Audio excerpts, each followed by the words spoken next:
Il y a 60 ans, Grande-Synthe changeait d'aspect.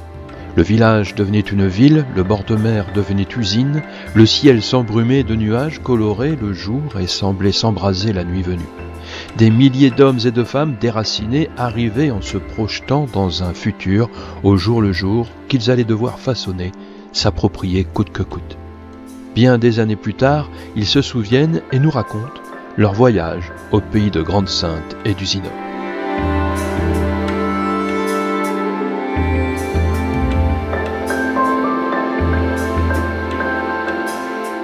Francis Berthe arrive à Grande-Synthe, enfin presque, en 1961.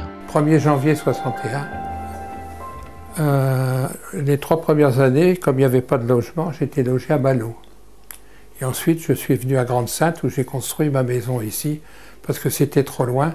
J'étais souvent rappelé la nuit, je faisais des journées à cette époque-là de 12 heures. On travaillait le samedi toute la journée, on travaillait le dimanche. J'avais du personnel de nuit, alors c'était trop loin. C'est pour ça que je suis venu m'installer ici. Oui. Alors quand je suis arrivé à Usinor, d'abord j'ai passé des tests, je venais d'Isberg, d'une usine sidérurgique. Quand je suis arrivé dans mon service, il y avait un employé et un cahier de 100 pages. C'est tout ce que j'ai trouvé. Et à un moment donné, dans mon service, on est arrivé à 600. C'est énorme entre les deux. Alors quand je suis arrivé, il n'y avait absolument rien, il n'y avait aucune construction. Et il y avait une société qui s'appelait Sofrecide, qui était chargée de la plantation des installations. Alors j'étais plus ou moins détaché avec Sofrecide, parce qu'on avait des réunions tous les jours pour faire la programmation des futures installations, mais surtout de faire l'arrivée de tous les matériaux qui devaient venir. On avait à cette époque-là, on pouvait recevoir un train entier de ciment, un train entier de gravier, c'était énorme. À partir de 1961, ça a commencé tout de suite. Alors on posait des voies tous les jours, il y avait une entreprise qui s'appelait Jardin Billard, et on faisait une installation. On disait, bon, l'entreprise était là, elle disait, moi, il me faut 500 mètres de voie à tel endroit parce que je vais avoir des poutres qui vont arriver. Et à ce moment-là, il fallait faire le nécessaire. Alors les débuts à Usinor ont été très difficiles parce qu'on a planté des voies, mais quand ils ont monté la digue, ils ont sorti le sable de la digue et on a rehaussé toute la hauteur des terrains d'Usinor. Et quand il y avait une tempête de sable, comme le sable était sec, on avait laissé le soir en partant une belle voie. Ben, le lendemain, il n'y avait plus de voie, on ne voyait plus rien. Et il fallait appeler à du personnel. Des fois, j'avais 150 bonhommes à l'appel pour déblayer le travail a commencé comme ça.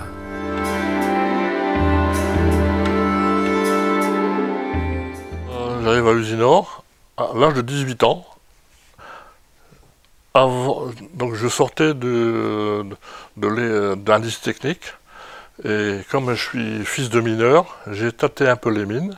J'ai travaillé au fond pendant une petite année, mais je me suis dit, ça c'est pas pour moi. 600 mètres de terre au-dessus de ma tête, non, c'est trop pour moi. Donc je me suis inscrit, et puis comme en ce temps-là, Usinor il embauchait à l'appel, donc je suis arrivé en octobre 62. J'étais embauché vraiment le 15 octobre 62 à Usinor Dunkerque. Non mais on se dit, c'est quoi cette usine à gaz? Il y a des tubes, des tuyaux partout, et des bâtiments immenses. Bon, dans les mines, il y avait des bâtiments, mais c'était pas comme là. Hein. Donc ça impressionne, quoi.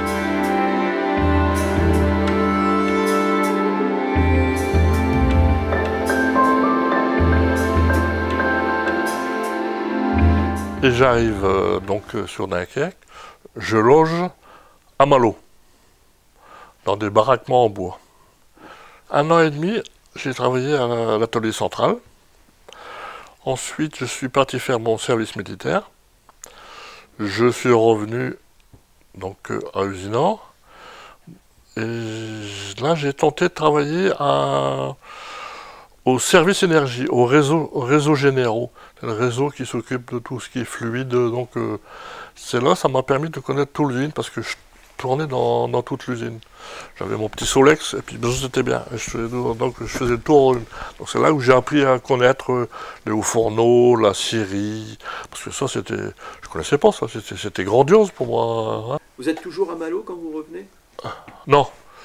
Non, parce qu'entre-temps, ils ont bâti des blocs et ont fait des foyers pour célibataires.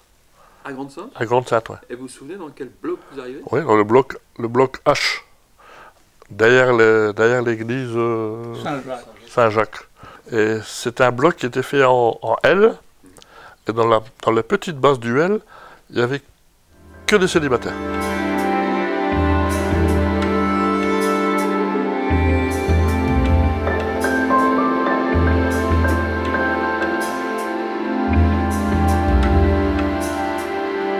Léon Berthe arrive de la région de Béthune avec sa femme et leur jeune enfant de 22 mois.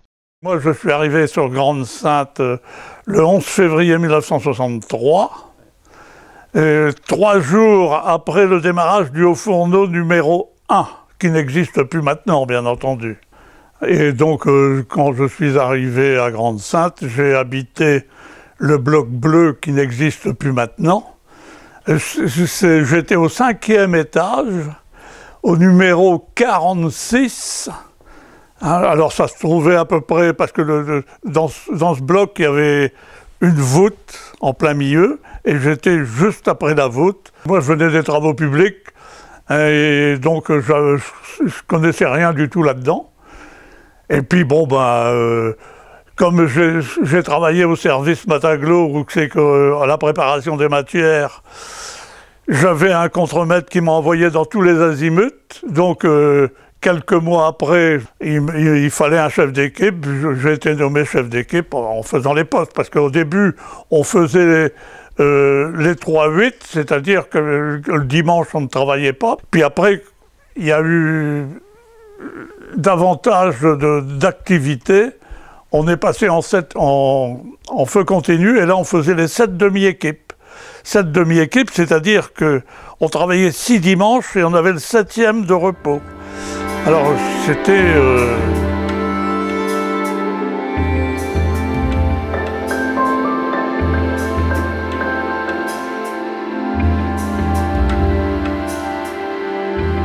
J'ai été employé à Usinor de l'Ain. Et par goût d'aventure, j'ai demandé ma mutation sur Dunkerque en 1962. En septembre 62, j'arrive aux Nouvelles-Saintes, qu'on appelle, cette cité qui surgit des terres maraîchères. Mon père était mineur, donc pendant 25 ans, j'ai habité les cités des mines. Moi, je viens ici en célibataire. J'habite le bloc L1, aujourd'hui la résidence du Guesclin. Quand je découvre le premier quartier des Nouvelles-Saintes, cette nouvelle installation, cette maison, avec ses revêtements en bois, mais je m'interroge, je dis tiens, c'est une copie des chalets des Alpes. Mais ça frappe. Et puis cet alignement en épi. Bon, je dis, c'est complètement en dehors de ce que j'ai connu pendant 25 ans dans un coron. Moi, j'arrive ici à Grande-Sainte, c'est le désert, il n'y a rien. Il n'y a pas de magasin, c'est une cité qui démarre. Ben oui, c'est un grand chantier. Hein. Moi, je découvre 2 grands chantiers, chantier Usinor et cette naissance de cette ville.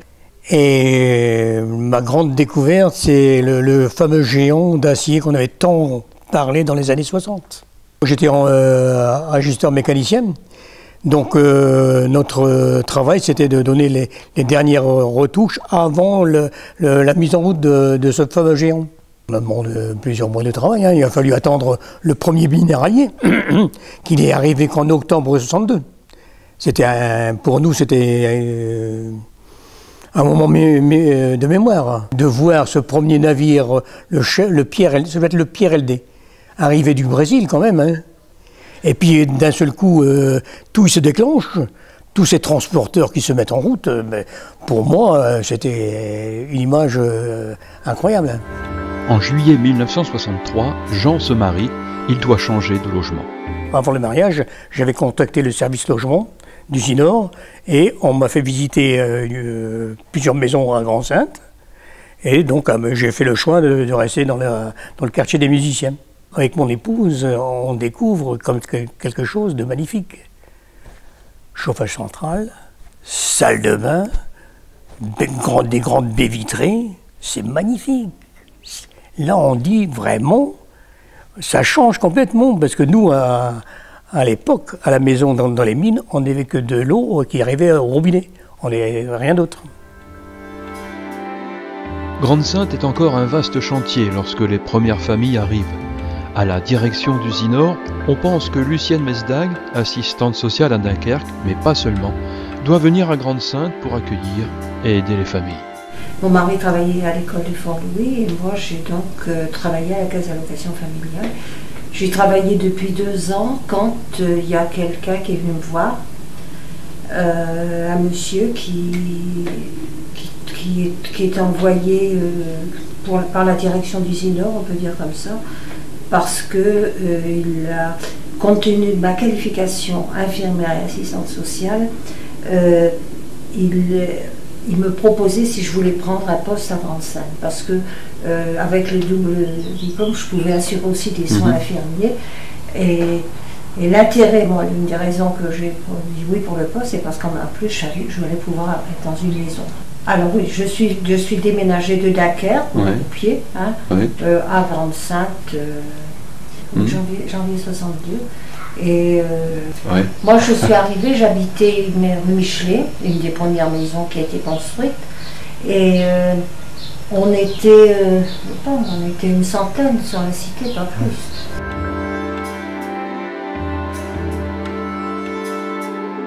Il s'agissait d'une association qui s'appelait l'Adage à l'époque et qui avait pour objet de gérer par la suite des équipements Grande-Synthe. Association créée par Usinor. Hein. C'était le patron d'Usinor qui était le président de l'association et mon rôle c'était d'accueillir les habitants et de lancer un début de vie sociale, si vous voulez. Hein, en lançant des activités pour les femmes, pour les gosses, pour les hommes, et j'ai accueilli les 600 premières familles. Alors c'est-à-dire que j'allais les voir, puis alors je faisais vraiment du boulot d'aide sociale, c'est-à-dire je voyais les problèmes qu'ils pouvaient avoir, ils avaient tous plus ou moins des problèmes, des petits trucs comme ça. Et puis c'était aussi une souffrance pour certains d'avoir quitté là où ils venaient. Et on organisait des sorties pour les dames, pour les femmes, quoi, les femmes. Donc vraiment on faisait. Et je me rappellerai toujours la fois où on a réussi à obtenir une visite d'Usinor. Alors le bus était plein. Les femmes, quand elles ont vu comment travailler leur mari, on voyait les interroger. Et qu'en revenant, il y en avait 2 ou 3 qui pleuraient dans le bus. Ah oui, je ne savais pas. Ah non, je ne savais pas. Elle venait de il y en a une qui m'a dit en sortant, je vous remercie Madame Mesdag, grâce à vous maintenant je peux comprendre quelquefois, parce que des fois je ne comprenais pas mon mari.